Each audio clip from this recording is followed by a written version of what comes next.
শহরের ইট পাথর তখন পর্যন্ত আমাদের কাউকে ছুঁতে পারেনি।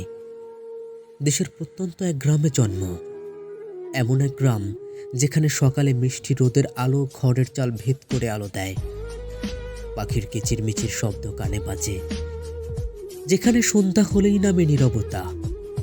৬ ঋতুতে ৬ রকম সাজে প্রকৃতি। উঠোনে মাটির গন্ধ গায়ে মাখিয়েই বড় হয়েছি। আস্তে আস্তে ইট পাথর চিনতে শুরু করেছি শহর।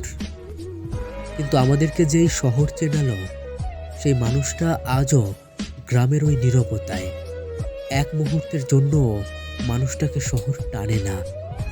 আজও সে গরু চড়ায়, শ্যামল ঘেরা শস্যের ক্ষেত আজও তাকে আপন করে নেয়। মানুষটা আর কেউ নয়, আমাদের বাবা। আমরা কেউ ডাক্তার হয়েছি, কেউ উকিল, কেউ বা টিচার।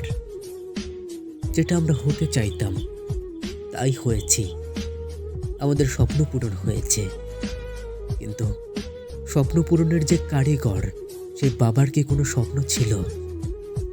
আমরা কি সেটা পূরণ করতে পেরেছি? বাবা আমাদের সফল দেখতে চেয়েছিলেন, সফল তো হয়েছি, কিন্তু একত্রিত দেখতে চেয়েছিলেন। প্রত্যেকের খুব আপন হতে চেয়েছিলেন, খুব কাছে থাকতে চেয়েছিলেন। সবার স্বপ্ন পূরণ হয়, বাবাদের স্বপ্ন পূরণ হয় না। কেননা সন্তানেরা নিজের স্বপ্ন নিয়ে ভাবে, আর বাবারা সন্তানের স্বপ্ন পূরণে নিজেদেরকে বিলিয়ে দেয়।